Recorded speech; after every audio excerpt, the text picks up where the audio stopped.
meeting. Let's keep this fucking party going. I'm so excited to have this next guy on, too. Love him so much. You guys are going to love him even more than I do. Give a huge round of applause for Phil Varney!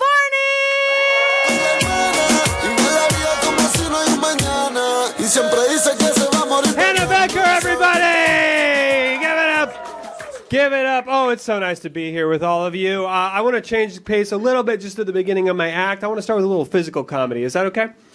So, okay, so I'm just going to show you something here. You're going to tell me what this looks like, okay? Does this look like me bouncing a basketball up and down, or Jesus Christ giving a hand job after the crucifixion?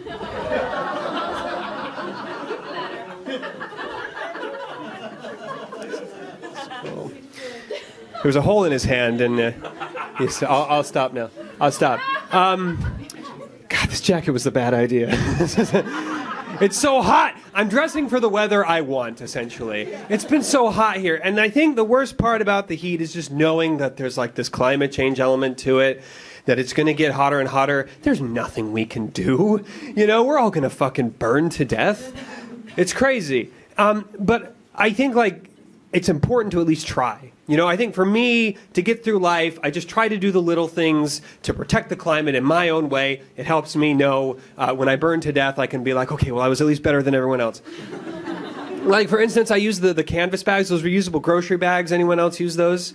Yeah, I fucking love them, man, because it's such a good way to save the environment. I don't know why, but I'm just told these things save the environment, so I just buy 5 or 6 every time I'm at the store. So much. I love them. I throw them into the ocean. Here, I'm saving you. I'm doing it. I'm doing my part.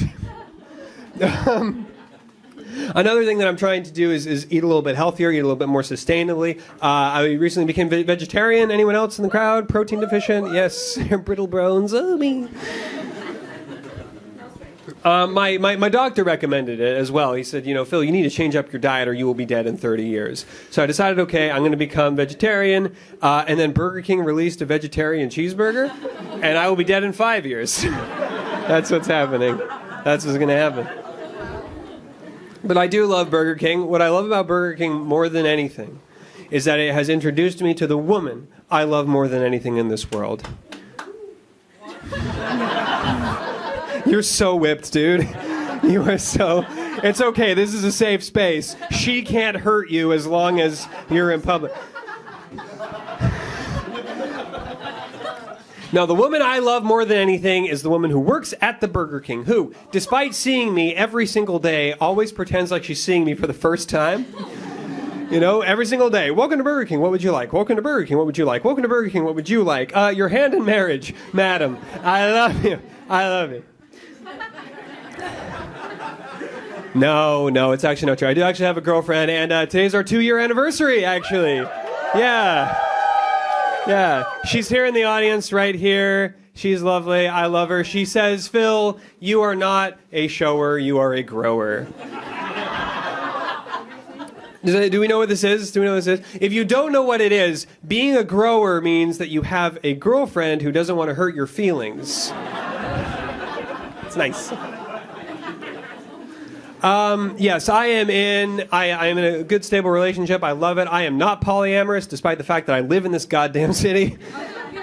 Seems like everyone is, and it's fine, man. Do your thing. Do what you love to do. I have a friend of mine. He's polyamorous, and his life's going great. He's been married to his wife for quite a few years, and we were out on the town, and he was telling me about this girl he was seeing. He's just like, yeah, man, I've seen this girl. It's been a couple weeks. It's great. She laughs at my jokes. I laugh at hers. We really get together. I honestly think she might be the two.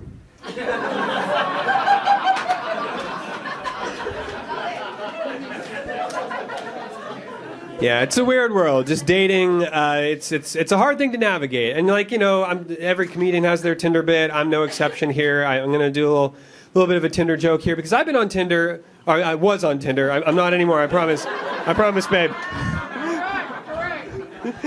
I was on Tinder at the beginning, like when it just started. I remember when it started. People are always saying like, "Oh, Tinder, it's a meat market." You know, you treat people like pieces of meat. And in my mind, I was just like, what kind of meat markets are you going to? Is there really a meat market where you walk up to the counter and say, I'll have that meat, please? And they go, nope.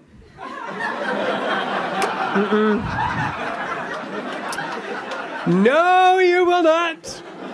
That meat has options.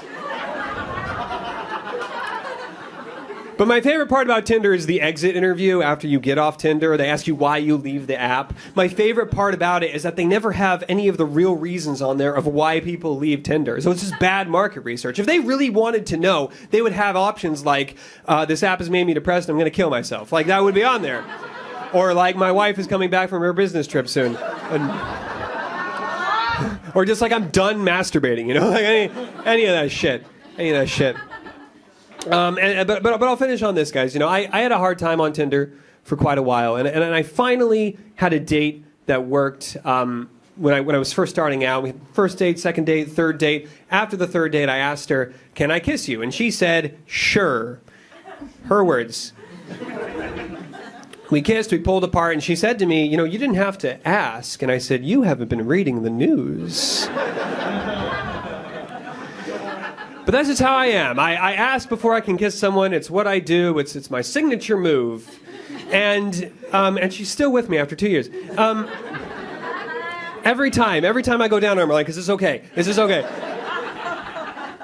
No, but I remember my friends told me, they said, "Phil, you've got to try it. You've got to just try one romantic experience where it's just organic, and both of you know in the moment that you go in for the kiss, it's a great experience." So I thought to myself, okay, I'm going to do this.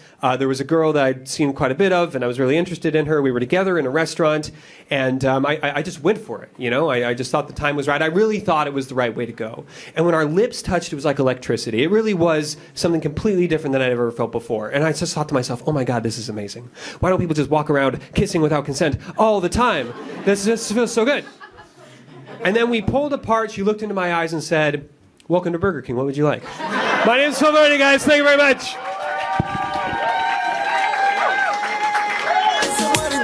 Give it up for Phil Varney, everybody! Oh, yes! Oh, my God.